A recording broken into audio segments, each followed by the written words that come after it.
Hello. I always like to start anything, any presentation, any conversation, any time where I'm stepping out of conventional reality and existence in our day to day being with a breath, with breathing, with taking a moment to drop in and to feel where we are and what is actually going on for us right now in the present moment. And sometimes two, and sometimes three. We are pushed via mechanisms beyond almost all of our understandings into a world of speed. We have sound clips. We have 3-second scenes in music videos. We have 3-minute songs on the radio.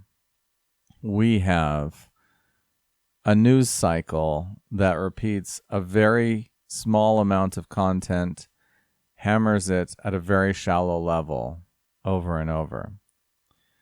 We have, in some ways, an entire society that is dedicated to speed.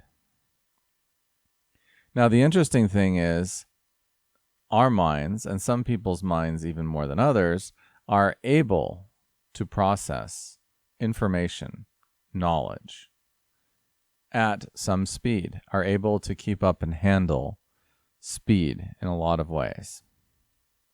But the rest of our organism, our bodies, often don't and can't manage speed, which is why I take a breath and I slow down and I drop in and I try to create my life and the lives of those whom I care about, the interactions that I have with them in a slow way. I think most conflicts, disagreements, upsets, pains, maybe even relationship devastations could be resolved through the process of simply slowing down. I think many of our illnesses could be healed simply by slowing down. I think our errors in thinking, in logic, in understanding, I think our confusions, our emotional triggers could largely be significantly improved, our mental illnesses, by simply slowing down. We have a society that encourages busyness and being busy and equating that with getting things done. If you're going very fast, you must be very efficient. You must be getting things done, right? If you're running, you're going to go faster than if you're walking. If you're sprinting, you're going to get there faster than if you're running. That is the thought. That is the underlying belief we seem to be being preached all the time. However, as anyone who has ever sprinted knows, you can't necessarily sprint for a long time, and sprinting has its disadvantages. You can't look and see what's around you while you're sprinting. You reduce your focus and your concentration to only that thing that you're sprinting toward. And actually, without sufficient rest along the way, you may not even get where you wanted to go while you're just sprinting.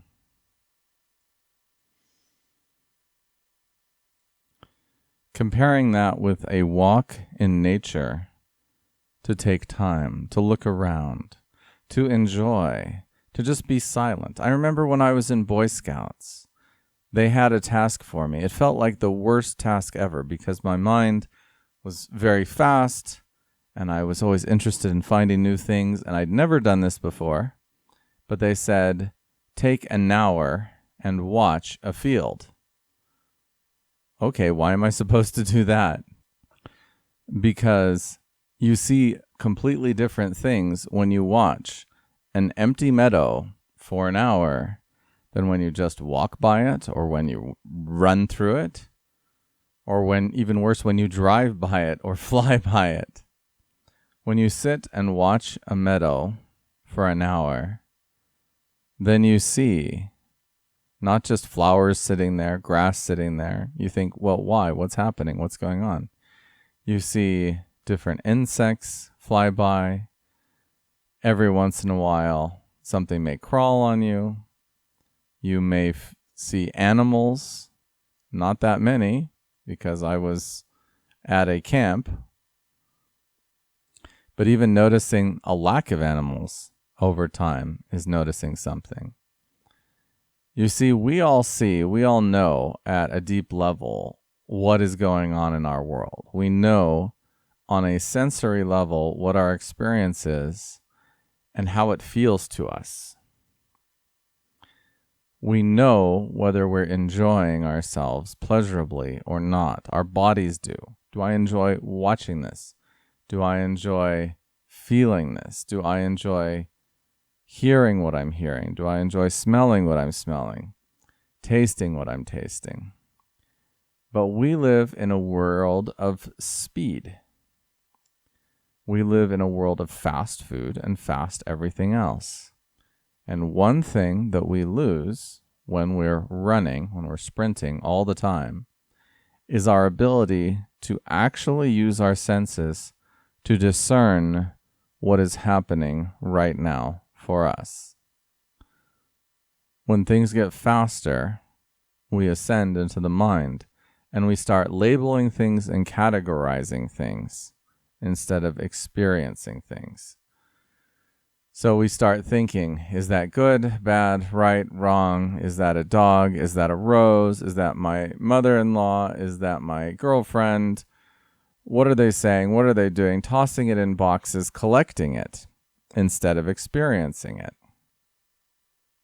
Categorizing it, identifying it, manipulating it, labeling it, but not actually experiencing it. And in all of that labeling and all of that categorization and all of that naming and all of those processes, we think, we believe we have some understanding. We think we know what a rose is because we know what it's called. We think we understand things that only have experiences, because it's such a difference to know what the rose is than it is to experience that particular rose, because each rose is different, isn't it? Every rose smells different. Every rose looks different. Every rose is a different experience. And while everything is going faster and faster, speeding up, spinning up, and the talking heads on television argue about some particular finer point of philosophy or management of the world, whether it's religious or spiritual, if we do not take time, if we do not slow down, if we do not focus, we will simply be sucked into the maelstrom of the mental gymnastics that are going on. And then if we're lucky, it will take us 10 or 20 or 30 years to finally stop and say, wait a second. The way I was told to be happy, the things I was told to think, the ways I was told to act and to believe and to do are not bringing me pleasure, are not enjoyable for me. I don't like them. I don't enjoy them. And then we have the crises, which are actually the midlife crisis, the quarter life crisis, the end life crisis, whatever crisis you want to deal with. It's a crisis of experience. It's saying, I was here on earth, on this physical plane, and I had an opportunity to experience so many things and so many people, and I haven't done it, and I'm not enjoying it. And then we begin a mad scramble to try to experience finally, or many things to make up the lack. But this entire slowing down, this is the focus of spirituality. This is why we teach and practice meditation. This is why prayer exists. This is why journaling and consciousness building exercises and retreats and all these things exist, so that we simply begin to focus and take time and slow down and begin to understand what our senses are telling us. Because as I learned when I was around 27, is that my senses have been telling me about my happiness or lack thereof for a long time. And if I didn't start listening to them and following the messages they gave me, I was going to live a very non-pleasurable existence for the rest of my life. And coming to that realization both changed everything for me and allowed me to change everything that made all the difference. A simple message, but not an easy one. Sounds like it would be easy to implement. It really isn't, especially not in our world. But now, where all the voices are screaming and trying to get our attention, and where so much is happening that we don't know up from down, right from wrong, where everything is being reversed, twisted around, where words are being perverted and changed, where concepts and ideas and identities and solutions for problems are being touted. If we don't have that sensory connection to ourselves that comes from slowing down, we're simply going to experience emotional and psychological whiplash on a constant basis. And many people have started experiencing that with the whole issues around COVID and everything that's happening regarding lockdowns and masks and everything else. And some people have elaborate conspiratorial understandings of the world. Other people think that those in power are just trying to do their best. And I hear that. I hear the questions. I hear the wonderings about this. And I know that many of us are looking and not knowing who we should listen to and who's right. Is it true that this particular person has some sort of ulterior motive and investments in these companies? Is it true that these political leaders are compromised? Is it true that this political leader is actually trying to help us and do good things behind the scenes where no one sees? Is any of this happening? Is all of this happening? The only way to tell is to drop in to your own body, your own lived experience. Start connecting to your senses and start exploring and expressing how you actually feel with things like the masks, with things like vaccines, with things like 5G, to start to get messages from your body, because your body holds all wisdom. And if you're able to slow down enough, like I did in that field, for that hour on that day, even though it was very challenging for me to sit there as a 15-year-old boy and do nothing, so to speak, for an hour. But I was able to see things and experience things, animals and life, and watching how the sun moves through the sky and how the perspectives on the leaves and the trees change, and hear the sounds of nature as I never really had before because I hadn't paid attention.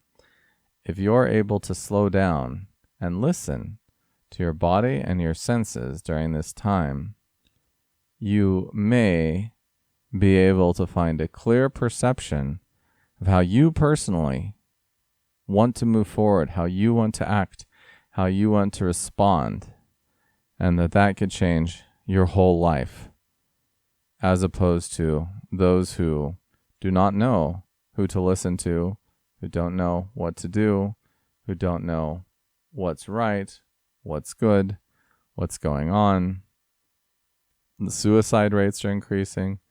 Family violence is increasing. Desperation, financially, physically, in other ways, is multiplying. And we have to find our own personal solution for these things if we don't want to be caught up and end up like those who are unable to slow down and listen and focus and hear and understand and make decisions from a place where they feel a centering and a grounding and a dropped inness, a centeredness in themselves. So that is my message to you very humbly today. I didn't know this was coming out, but that's what happened. I have an opportunity to drive and dive deeper into your senses, which I call the pleasure game. You'll see a link for it in the description. And if you join that, my experience has been that those who have participated there with me have experienced much deeper levels of pleasure following principles of connecting to their senses and their sensations than they have been able to before.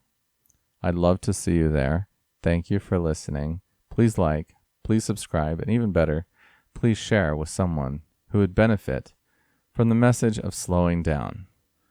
And I think there's enough of us that can.